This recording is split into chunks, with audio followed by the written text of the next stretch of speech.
할렐루야. 성도 여러분 반갑습니다. 오늘의 말씀은 호세아 4장 1절부터 10절까지의 말씀입니다. 호세아 4장 1절부터 10절까지의 말씀입니다. 이스라엘 자손들아 여호와의 말씀을 들으라. 여호와께서 이 땅 주민들과 논쟁하시나니 이 땅에는 진실도 없고 인애도 없고 하나님을 아는 지식도 없고 오직 저주와 속임과 살인과 도둑질과 간음뿐이요 호악하여 피를 뒤이음이라. 그러므로 이 땅이 슬퍼하며 거기 사는 자와 들짐승과 공중에 나는 새가 다 쇠잔할 것이요 바다의 고기도 없어지리라. 그러나 어떤 사람이든지 다투지도 말며 책망하지도 말라. 내 백성들이 제사장과 다투는 자처럼 되었음이니라. 너는 낮에 넘어지겠고 너와 함께 있는 선지자는 밤에 넘어지리라. 내가 네 어머니를 멸하리라. 내 백성이 지식이 없으므로 망한도다. 네가 지식을 버렸으니 나도 너를 버려 내 제사장이 되지 못하게 할 것이요 네가 내 하나님의 율법을 잊었으니 나도 네 자녀들을 잊어버리리라.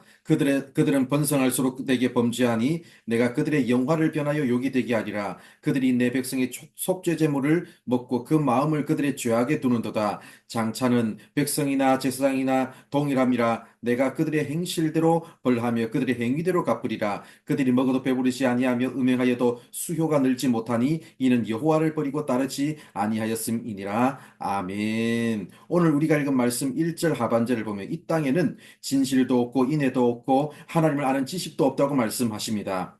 여기 나오는 진실, 인애, 하나님을 아는 지식과 같은 표현들은 하나님과 언약을 맺은 백성들이 지켜야 할 기본 전제 조건들입니다. 하나님의 백성이라면 하나님이 원하시는 것이 무엇인지를 알고 그 말씀의 코드를 맞춰야 되고 진실한 마음으로 하나님을 사랑해야 합니다. 그러나 그들에게는 하나님을 아는 지식이 없었습니다. 하나님 무엇을 좋아하시고 무엇을 싫어하시는지에 대해서 기본적으로 알려는 마음도 없었고 마음이 없으니 그런 시도조차 하지 않았습니다. 그랬으니 하나님을 알고 하나님을 경외하는 데서 오는 진실과 인애가 있을 리 없었습니다. 그랬으니 그들이 살아가는 세상이 어땠을까요? 2절을 보면 오직 저주와 속임과 살인과 도둑질과 간음뿐이요 포악하여 피가 뒤이음이라고 말씀합니다. 하나님과의 관계가 문제가 생기니까 결국 이스라엘 땅은 폭력과 피 흘림이 난무하게 되었습니다. 6절을 보면 내 백성이 지식이 없으므로 망하는도다라고 말씀합니다. 여기서의 지식은 하나님을 아는 지식을 말합니다.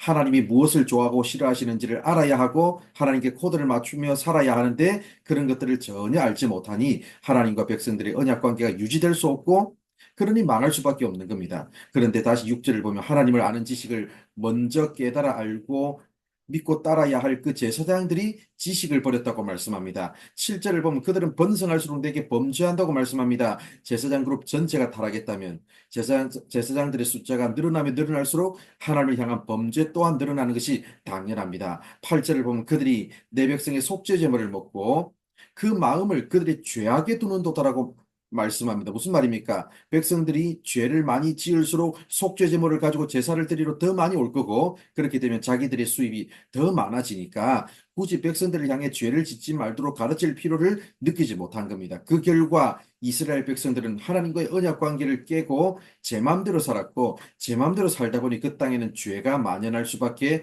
없었습니다. 여기 나오는 제사장들을 나하고는 아무런 상관이 없다고 생각하시면 안 됩니다. 오늘날 신약 시대를 살아가는 이때는 모든 성도가 왕 같은 제사장들입니다. 우리는 나 한 사람 하나님 잘 믿고 만족하는 그런 수준의 삶을 살도록 부름받지 않았습니다. 하나님께서 보내신 삶의 자리에서 내 주변 사람들을 하나님께로 인도하는 왕 같은 제사장의 사명을 부여받은 사람들이 바로 우리들입니다. 내가 먼저 하나님을 아는 지식, 하나님의 말씀에 사로잡혀서 하나님의 언약 백성으로 살아갈 뿐만 아니라 내 주변 사람들을 하나님과의 언약 관계 안으로 초대하고 이끄는 왕 같은 제사장들이 다 되시기를 바랍니다.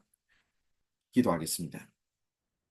하나님 감사합니다. 오늘도 이렇게 우리를 사랑하여 주셔서 부족한 우리들에게 말씀하여 주셔서 감사합니다. 아버지 하나님, 욕심에 사로잡혀서 백성들에게 하나님 말씀을 제대로 가르치지 않았던 그런 제사장들처럼 되지 말게 하여 주시고 내 주변 사람들에 대해서 이 땅에 잃어버린 사람들에 대해서 책임 있는 의식을 가지고 내가 먼저 하나님 말씀에 사로잡혀 살게 하여 주시고 하나님 마음속에서 하나님을 진정으로 사랑하는 그 마음들이 아버지 일어날 수 있도록 주님께서 인도하여 주시옵소서. 우리의 삶이 하나님과 코드를 맞추게 하시고 하나님께서 좋아하시고 기뻐하시는 그 일을 위해서 살아갈 수 있는 우리가 될 수 있도록 인도하여 주시옵소서. 오늘 하루의 삶도 하나님께서 이끄시고 함께하여 주실 줄 믿사오며 예수님의 이름으로 기도드립니다. 아멘.